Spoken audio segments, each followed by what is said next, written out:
Hi everyone, welcome to another video on the JayBee Hey. and Milly channel. Today we are celebrating the 20th anniversary or 20th birthday of What's New Scooby-Doo. So JayBee, do you remember what it was like celebrating your 20th birthday?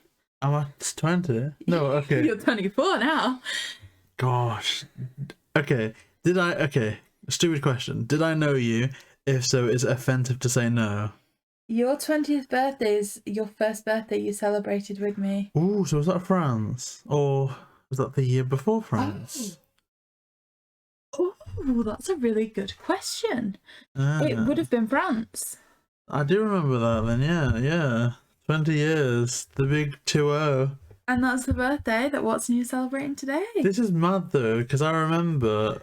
I mean, look, it says it all, right? What's new? It was branded to be new. It was branded to be the latest thing. Of Scooby. And now it's 20. I mean, here's the thing. Like, it was branded to be a revamp of Scooby. It was, like, to inject the life back into it in the nicest way possible. And I feel like it did that, but you say like it's 20. I still don't think it feels old. Like, we were looking on like through some channels a couple of days back and they're still showing this. Well, here's the thing, my philosophy on What's New Scooby-Doo. I think it stood the test of time because it isn't new. It's never been new. I think what it did is that it took what people loved about Where Are You and just updated it. Like, I would say Mystery Incorporated was more new, but here's the thing. I think people wanted a new version in that we deviated so much. You know, there were, the gang, half the gang was missing. We had Scrappy, and then they became puppies, and then Shaggy was in a red shirt, and they were Ghostbusters. And now it's like the first time that they were really the gang again for so many years, that I think the formula to finding something new was in fact going back to formula, like the Norman Osborn guy, and really just giving people what they remember. So I think the more apt title would be What's Nostalgic Scooby-Doo? Okay, well, I was going to say, kind of like my first question to you was really going to be, it's 20 years on, why do we still want to watch it? Because I think that our generation, you know, because we were never raised as purists. I think it's a difference when you're raised either being an older person, you've watched the original series, or if you have been raised by a Scooby fan that introduced you to the original series. I don't think that was the case for either of us, and so this was Scooby-Doo. Like it was this Scooby-Doo, but sometimes it looked a bit older, sometimes it had that different intro. But this was Scooby-Doo. At least for me, it was a staple, you know, every day coming back after school, it was this, and everything else was a variant of this. And you can argue maybe it's taking away some of the credit of the series because I'm just saying, oh, well, it's nostalgia. But I think a big part of it is that kind of vibe, like, you know, to us, I think this is how the purists regard Where Are You? Interesting. And I mean, let's have a chat about what does make this series different. So one thing I would to say that is quite notable about every series is the theme song for it, right? Oh yeah. And I think it's fair to say that for me, What's New has the most memorable theme song. Yeah, I'd agree. It's a banger, really. That's the thing. I don't think there's anything you can criticize about it. I think it would be on many people's, like, the top of their list. You know, like, if they're going to put everything in a tier list, even if it isn't your favourite, you've got to put it in that top bracket. I don't think anyone's disputing that. I just think, like, say, instantly the vibe of the music, it makes you engaged. It makes you excited. Here's the thing, they wanted it to be all hip and young, right? And a lot of the times when people have done that, in hindsight it's cringy, but this isn't that. Like, it was meant to be hip and young, and now it's just a song that you would genuinely download and listen to. Like, it's not like they were going, this is so radical and brand new. This is what all the cool kids are doing. No, it was just a cool song. Can it just be said, you're never going to go to a concert and hear somebody going, Scooby-Dooby-Doo, where are you? Do you know what I mean? Whereas, as we said, like, as the writer of the song said when we were speaking to them, they went to the Troubadour. Yeah. And they were just stood there in the back and all of a sudden, What's New Scooby-Doo starts playing. I'm gonna put it a bit, not disgustingly, what's the word I'm looking for, crudely. So it's Wednesday now, the 14th of September at 11 past 11. I have the What's New Scooby-Doo theme tune downloaded on my phone.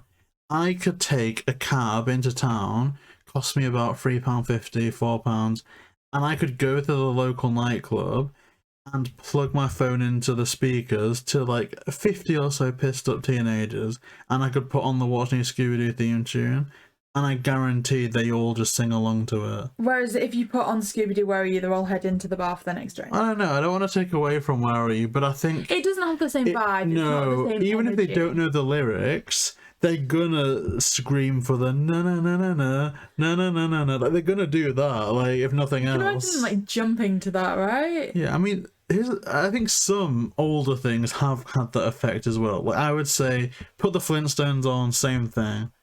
Other than that, I struggle to.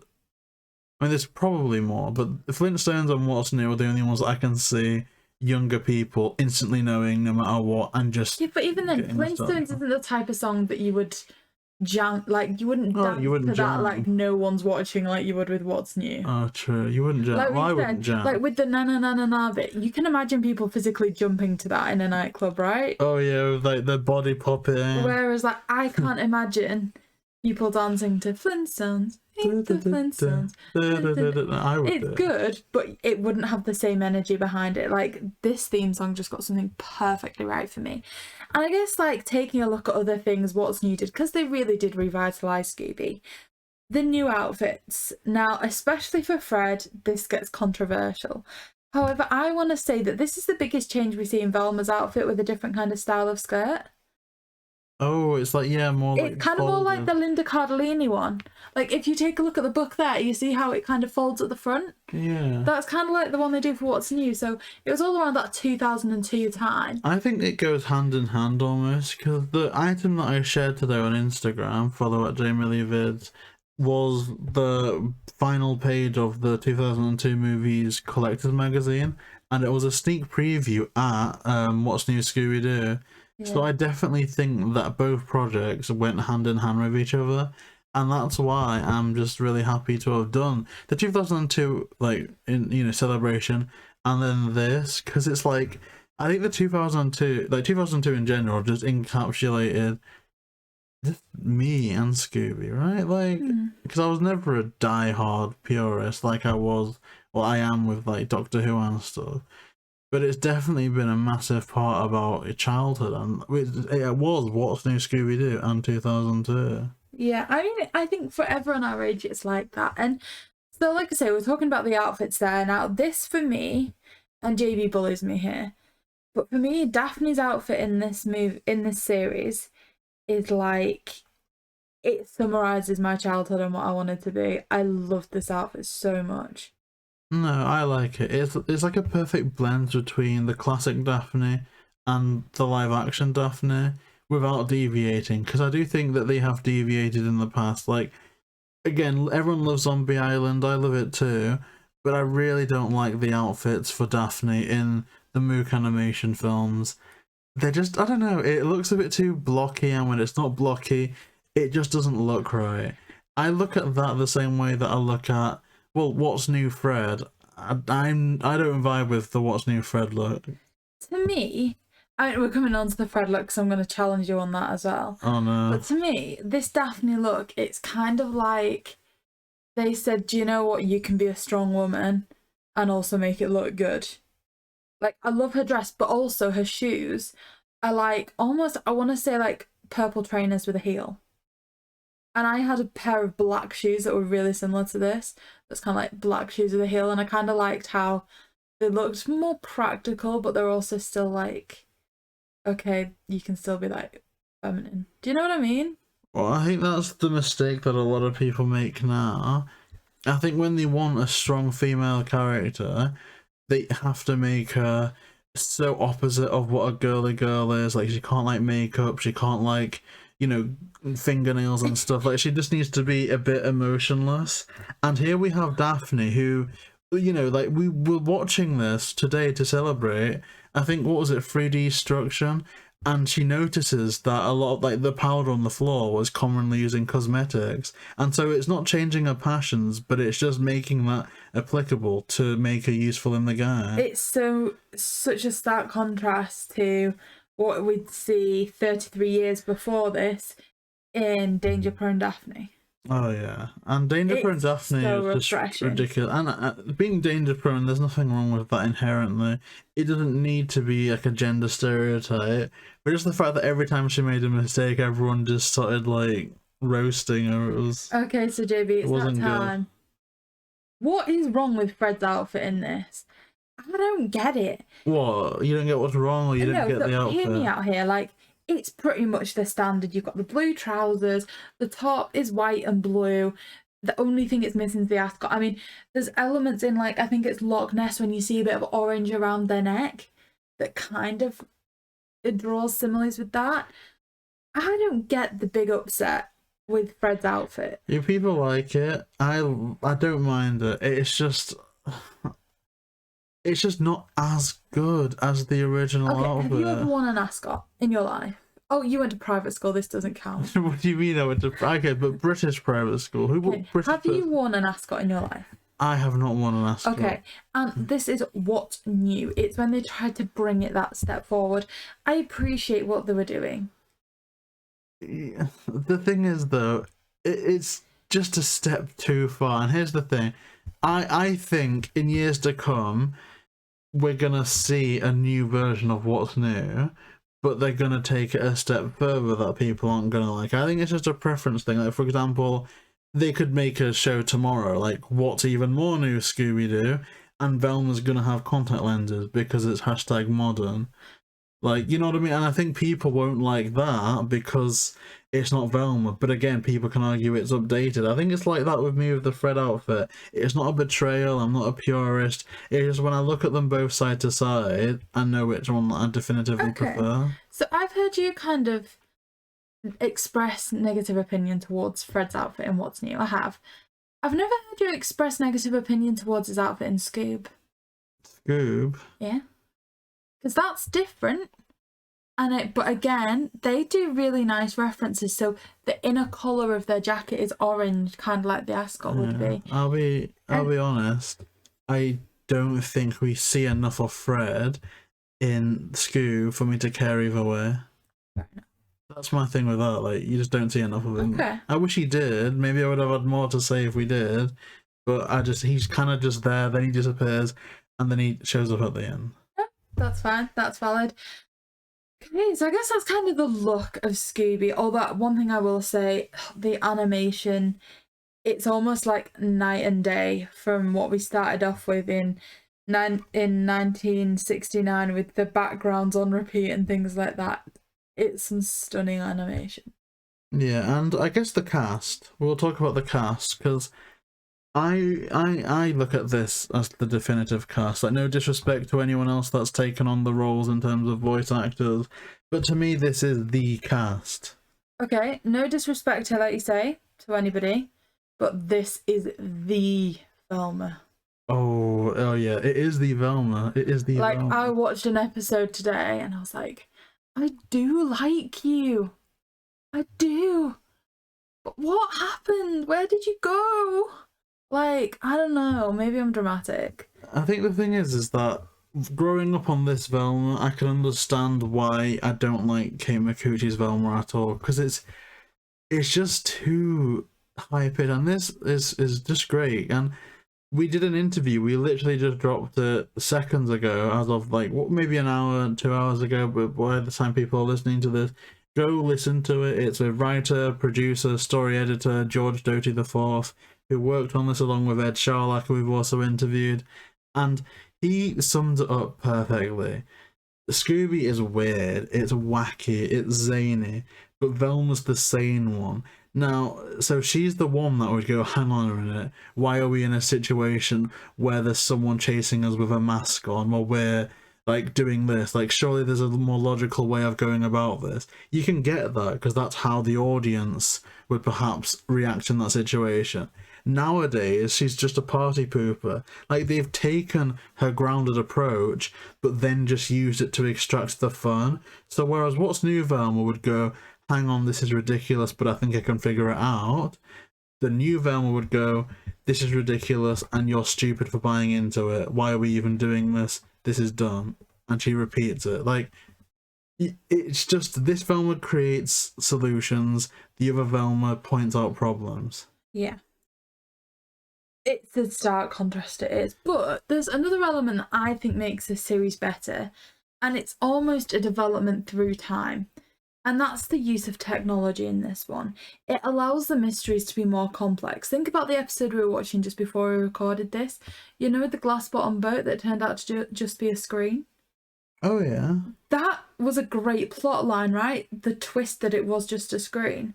But I don't think that they'd have ever had the consideration to do that in Where Are You? Because it just, the technology didn't fit with the time. And like, think about Aloha, that was kind of around the era of What's New, wasn't it? And there they had a team of robots, which again, I just think because of technology advancements since then, it's just not something that would have come to mind. And I feel like perhaps just concepts and where the world's at the point of making What's New in itself made it better. Then again, with that being said, I feel like we've learned more about the franchise that maybe I'd forgotten about. So, to the credit of the other shows, for example, watching the new Scooby-Doo movies, the kind of, not Ronnie Shelver, the Three Stooges episode had the flying bat thing and the giant metallic dinosaur. So, there've always been some elements of technology, but I think integrated a lot better here in terms of being half realistic, but also bang into the fact that it's a Scooby-Doo animated talking dog. Like, I feel like they tried. You know, it's still like Charlie the robot. Oh yeah. That in itself is an element of technology. But I feel like they knew what a robot was, but didn't go more into it than that. Whereas we're now in an era where they do understand it.